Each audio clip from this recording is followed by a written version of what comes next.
The soft hum of fluorescent lights and the faint click-clack of keyboards surrounded Anna as she walked into the Gene Tech Corporation's lab, a place she had come to regard as both her sanctuary and her cage.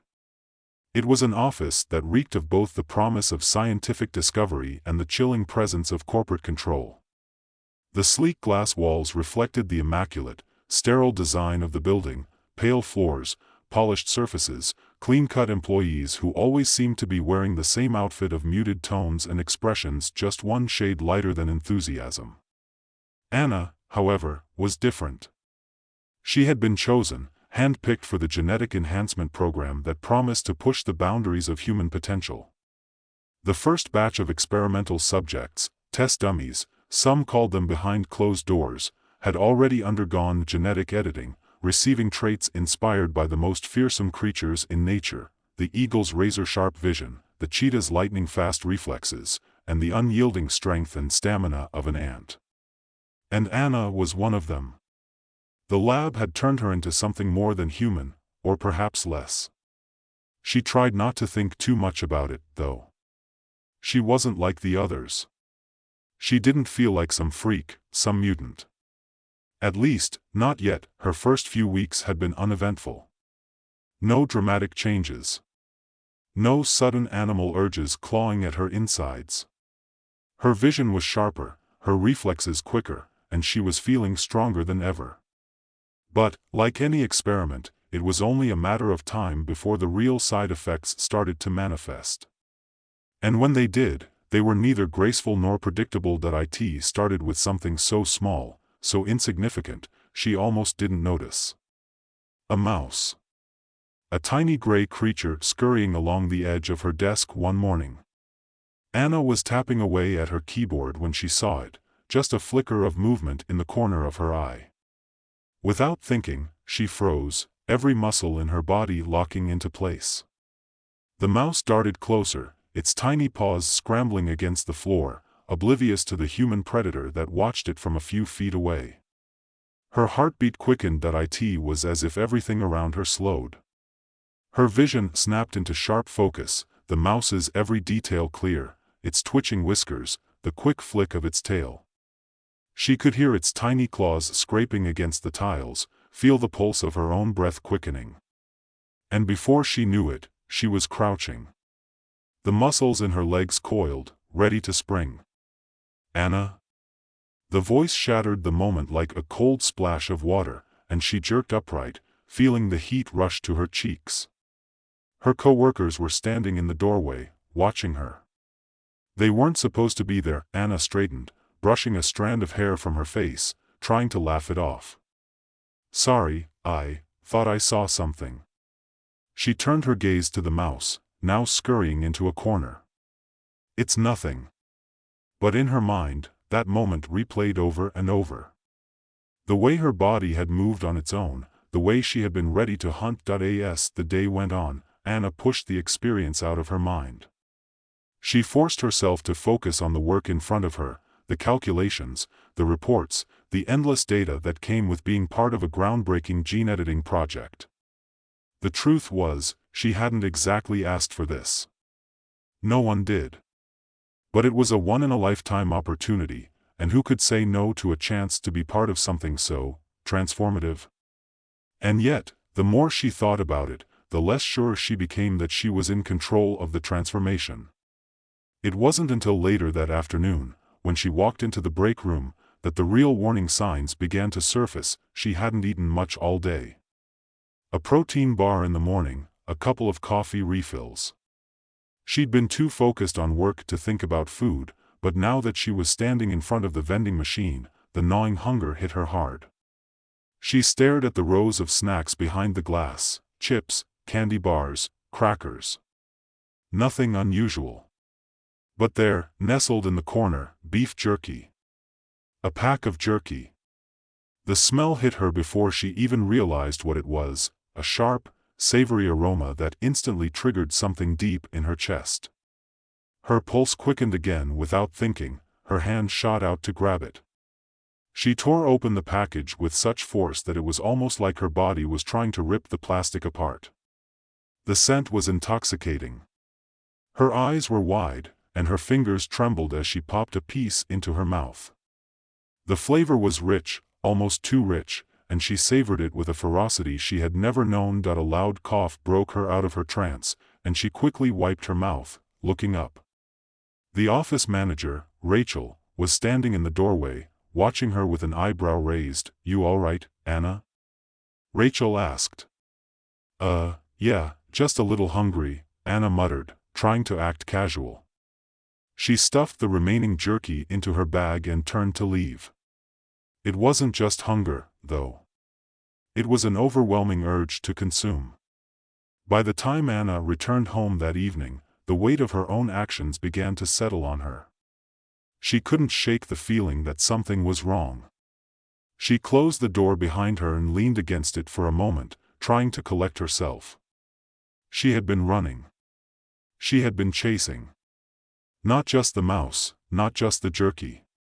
There was a restless energy inside her, and it wasn't just from the caffeine. It was deeper than that. It was a pull, a primal instinct she couldn't deny. Her mind was starting to tell her one thing, but her body, her new body, was telling her something else. She turned on the shower to wash away the unease, but the feeling lingered. The moment she closed her eyes, the memories of the mouse, the jerky, and the way she had moved without thinking flooded back.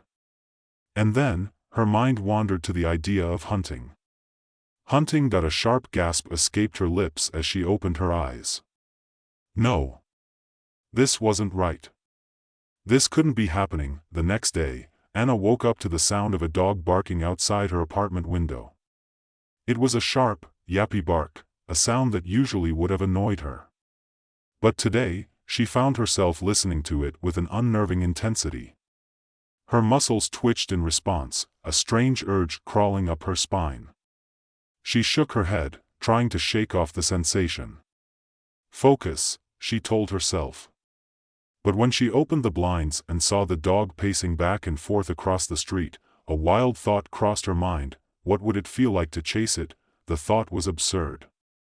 She was a scientist. She was rational, logical. She wasn't wild. She wasn't a predator, and yet, the thought lingered. That afternoon, Anna's supervisor, Dr. Nolan, called her into his office. "You've been doing well, Anna," he began, his tone cool and professional, "but we've noticed some interesting data points in your performance metrics." Anna stiffened. Interesting didn't sound good. "Your physical performance is off the charts," Dr. Nolan continued. "And your reaction times, vision, and strength are exceeding expectations. But, there are also some behavioral anomalies." He paused, tapping a few keys on his computer. "Your adrenaline levels are unusually high. It's like you're responding to stimuli in ways we didn't predict. Has anything unusual been happening? We need to monitor this closely." Anna's heart skipped a beat. She could feel the words building up in her chest, the urge to explain herself, but she couldn't. How could she explain that she could see the way the veins in his neck throbbed, or that she could hear the faint rustle of the paper on his desk like it was an approaching storm? How could she explain that she was fighting the urge to leap out of her seat, her legs itching to move? "I'm fine," she managed, the words sounding hollow. Dr. Nolan didn't look convinced. He scribbled something on a clipboard and handed it to her. "Keep us posted," he said. As she left his office, she could feel the weight of his gaze on her back. And for the first time since starting the program, Anna felt the full weight of what she was becoming. The hallway felt suffocating as Anna left Dr. Nolan's office. She could still feel the prickling tension from their conversation, like invisible claws digging into the back of her neck. The moment the door closed behind her, she knew the game had changed. She was no longer just another subject in an experiment, she was dangerous. She tried to shake off the unease as she walked down the corridor, her heels clicking against the polished tile. The fluorescent lights buzzed overhead, casting long shadows on the walls, but the buzz wasn't what caught her attention. It was the sound. The distant thrum of a heartbeat. Not hers. Not the slow, predictable rhythm of her own pulse. This was something else, faster, erratic. She paused mid-step, her body stiffening as her senses sharpened. The noise was coming from the storage room ahead. Anna's eyes darted to the door. She could see the handle, the faint outlines of boxes stacked haphazardly inside. But more than that, she could feel it. A presence, a pulse that tugged at her, a sound she couldn't ignore. Instinctively, her breath caught in her throat as she took a cautious step forward, her vision narrowing in on the storage room as though everything else had faded into the background. The thudding sound grew louder with each heartbeat, echoing in her ears like the beat of a war drum. It was a person. Someone. Alive. Someone vulnerable. Before she realized what she was doing, her body was already moving. She wasn't walking. She was running. Her legs stretched and coiled, faster than she thought possible, carrying her toward the door with inhuman speed. A burst of adrenaline surged through her, the kind of energy she had never known before, and before she could stop herself, she had her hand on the doorknob. She slammed the door open. There, on the floor, was one of the interns, a young woman from the lab's operations team. Her name was Rebecca, and she was curled up, clutching her stomach in pain. Anna froze, the sudden rush of compassion and confusion battling inside her. The thumping of the woman's heart was deafening, the wild rhythm pulsing through Anna's chest. Rebecca gasped as she looked up, her eyes wide with fear. Anna? What are you doing? Anna blinked, disoriented.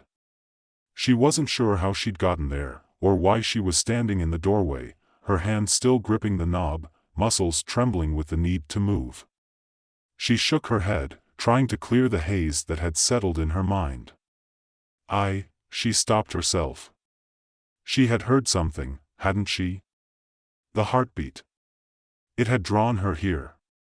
Had she hunted it? Are you okay? She finally asked, forcing herself to speak through the fog of confusion clouding her thoughts. What happened? Rebecca nodded slowly, her face flushed and slick with sweat. I don't know. I just felt dizzy, and then I collapsed.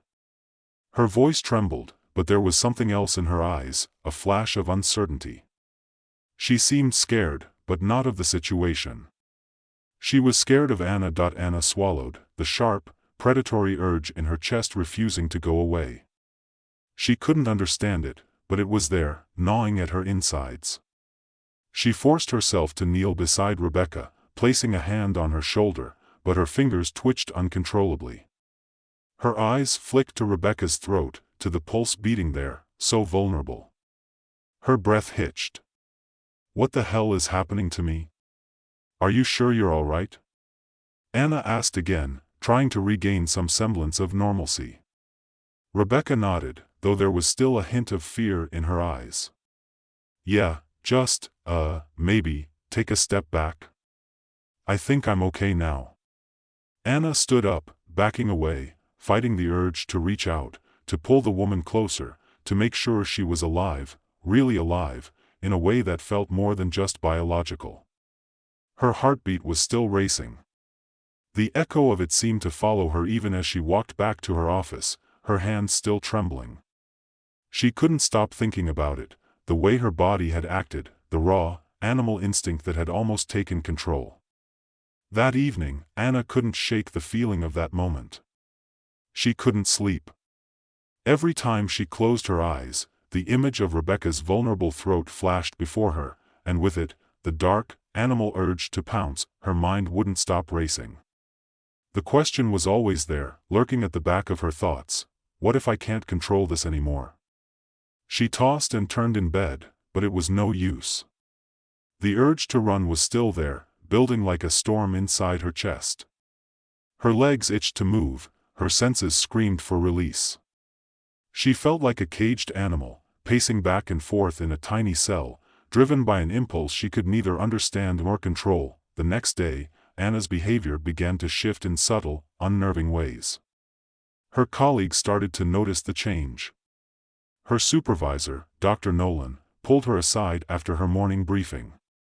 "Anna, we need to talk," he said, his voice more concerned than usual. He motioned for her to sit, his eyes scanning her face with an intensity that felt almost invasive. "We've been monitoring your vital signs, and I've got to say, your adrenaline levels are through the roof. We also noticed some irregularities in your behavior. You've become erratic. And I'm not sure we're ready for this." Anna stiffened. "Erratic? I'm fine. I've been working hard, that's all." Dr. Nolan frowned, unconvinced. "It's more than that. You've been acting out of character. Last week, you had a small incident in the break room. We noticed you were fixated on something, almost obsessively. And then there was the, situation with Rebecca yesterday. It's concerning, Anna." The words landed like a blow. She opened her mouth to deny it, but the truth was already creeping up behind her, whispering in the back of her mind. He was right. The urges were getting harder to suppress, harder to ignore. And no matter how much she tried to push them down, they were always there, bubbling beneath the surface. "I can handle it," Anna said, forcing the words out. She stood up, her palms suddenly sweaty. "I just need some time to adjust. It's all new. But I'm fine." Dr. Nolan studied her for a long moment before nodding slowly. "All right, Anna. But if it happens again, we're pulling you out of the program. No more tests until we're sure this isn't going to get worse." Later that afternoon, Anna walked down the familiar hallways of the lab, the sterile environment feeling more oppressive than ever. The walls felt like they were closing in, the sharp, artificial lights digging into her skin. She could feel the stirrings of something inside her again, something restless, something that wasn't quite human. It was too much. She needed space, air, freedom. Without thinking, she stepped out of the lab and into the open city street. The cool evening air hit her face like a wave, and for a moment, she could breathe again. She felt a brief sense of relief, until the scent of something caught her attention. She froze. A man was walking down the street, holding a takeout bag in one hand, his free arm swinging at his side. He was alone, and the smell of the food, it was intoxicating. Anna's mouth watered. Her eyes locked onto the man, and before she could stop herself, she was walking toward him. Her body moved of its own accord, driven by some primal force that she couldn't deny. He glanced up just as she approached, his eyes widening. Can I help you?" he asked, his voice tentative. Anna's chest heaved. She could see the way his muscles tensed. The food. The scent. The air was thick with something she couldn't name, and her heart pounded in her chest as her body screamed to reach out. The man took a step back. "Okay, this is weird." He looked confused, and maybe even a little scared, but Anna could see the way his heart raced in his chest. She could feel the thrum of it, pulsing like a beacon in the air. She stepped forward again, almost instinctively. "Stop," she whispered to herself, but the words felt weak, distant. The wildness inside her refused to listen. The man stumbled backward, his eyes wide with confusion and fear. Anna's hands clenched into fists at her sides, her heart hammering in her chest as she fought to regain control. The urge to chase, to grab him, to pull him close, it was overwhelming. She could hear his pulse, the rush of blood through his veins, and it filled her ears like a siren, drowning out everything else. She took a step forward, and then another, but her legs trembled with the effort of holding back, of keeping herself from breaking into a full sprint. "What the hell am I doing?" The man's gaze flickered nervously to the street, his body jerking like he was trying to decide whether to run. But she wasn't going to let him. She needed to breathe. She needed to stop. "Hey!" He raised his voice, stepping back with his hands up in a gesture of both defense and confusion. "What's wrong with you? Are you?" The sound of his voice made something snap inside her. She flinched, the last remnants of her self-control crumbling like sand. She was so close, the heat, the pulse, the undeniable need.